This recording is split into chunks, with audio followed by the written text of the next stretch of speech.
They saw our missiles as primitive, our lasers as weak, our bombs as crude, but they never understood that our greatest weapon wasn't made of metal or energy, it was made of desperation, and the ingenuity born from it. The year was 2410. The Black Empire had swept through the galaxy like a plague, devouring star systems, assimilating species. Their fleet, an endless tide of biomechanical warships, moved with cold efficiency. Their soldiers, a genetically engineered hive mind, were fearless, tireless, utterly merciless. They had crushed a dozen civilizations before reaching us. Before reaching Earth, we were a small world by galactic standards, still healing from ancient wounds, still rebuilding from our own foolish wars, but we had something they did not comprehend, a spark of defiant brilliance, a knack for turning the impossible into the inevitable. They saw our conventional weaponry as a joke, a relic of a bygone era. Our ballistic missiles were slow, our railguns lacked their energy output, our plasma cannons were clumsy compared to their elegant particle beams. They calculated our defeat before the first shot was even fired. They predicted our capitulation within weeks, but they failed to account for the human mind, for its capacity to innovate under pressure, for its grim determination to survive at any cost. Our first encounter was catastrophic, a brutal lesson in galactic power dynamics. Their vanguard fleet vaporized our orbital defenses in minutes, turning our proud star fortresses into glittering dust. We lost millions in the opening salvos, entire cities incinerated by their indiscriminate bombardment. Panic threatened to consume us, to break our spirit, but then something shifted, a collective resolve solidified, a new kind of fury began to simmer. General Anya Sharma, a grizzled veteran of humanity's internal conflicts, stood before the shattered remnants of our command staff, her eyes burning with a fierce light. They think they know war, she rasped, her voice hoarse with grief and defiance. They think they know how to fight, but they haven't seen what we can do when our backs are against the wall, when our home is on fire. That's when the true nightmare began for the Vlach. Our scientists, our engineers, our artists, our mad geniuses, they didn't try to outmatch the Vlach on their own terms. That was a losing battle. They started thinking differently. They started thinking human. Our ancient nuclear arsenals, once a symbol of our self-destructive past, were repurposed, re-engineered, not for direct impact, but for atmospheric disruption. We deployed them in the upper reaches of our atmosphere, igniting not in a single cataclysmic blast, but in a controlled cascade that created a swirling vortex of electromagnetic interference, a localized EMP storm that blanketed our planet. Our communications were crippled, yes, but so were theirs. Their precise targeting systems, their flawless data streams, their synchronized fleet movements, suddenly plunged into static, into chaos.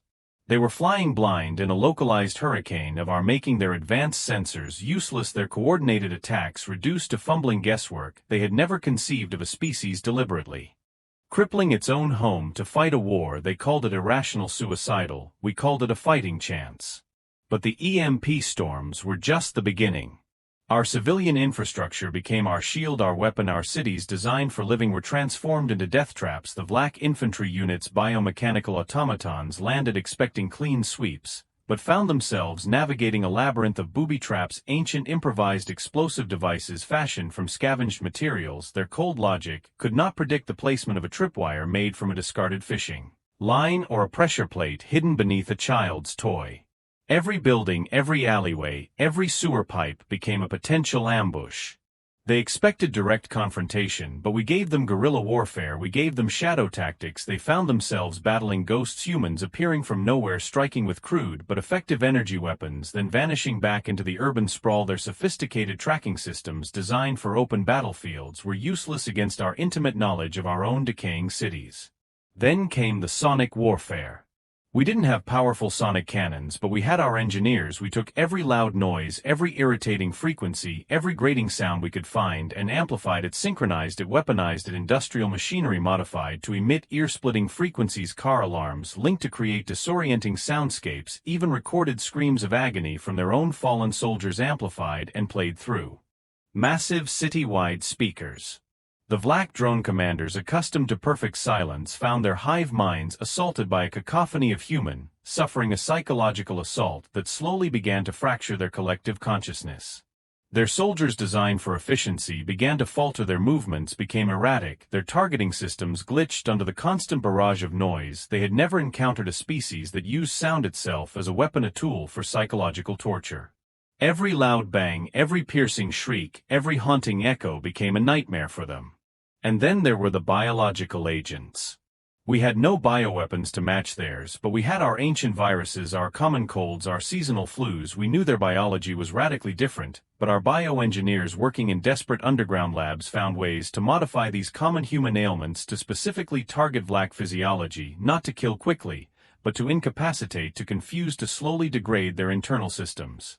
We disseminated these modified pathogens through our air filtration systems, through contaminated water supplies, through any means possible. The Vlach had no natural immunity to our everyday sicknesses. They had never encountered such a rudimentary yet adaptable biological threat. Their pristine, sterile environments suddenly became breeding grounds for human illness. Their soldiers began to sicken, their movements grew sluggish, their decision-making impaired, their perfectly synchronized hive mind began to experience dissent, illness and weakness from within.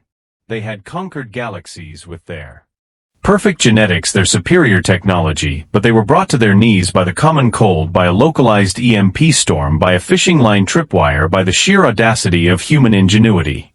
The Vlach had come expecting a swift, clean conquest, a predictable assimilation, but what they found was a hydra where every severed head grew back twice as furious. They found a species that turned its weaknesses into strengths, its desperation into innovation, its ancient tools into nightmares. General Sharma watched from a hidden bunker as the Vlach fleet, once so confident, so invincible, began its slow, agonizing retreat from Earth.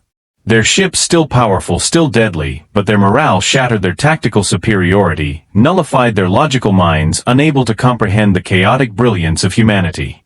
We had not defeated them in a glorious pitched battle. There was no grand surrender, no ceremonial signing of peace treaties. We simply made our home a place of such profound and utter nightmare for them that they chose to leave. They chose to abandon the prize, to retreat from the terror. They could not quantify the enemy, they could not predict the madness, they could not control. We were battered, broken, but we were alive, our world scarred but free, and as the last Vlach ship limped away into the void, carrying with it the bitter taste of an unexpected retreat, we knew one thing with absolute certainty: they would never look at humanity the same way again. They had come expecting an easy conquest, but every weapon of ours, every single act of defiance, every desperate innovation, every single human mind had become a living, breathing nightmare for them, a lesson etched into their collective consciousness, a testament to the indomitable and utterly terrifying will of humankind.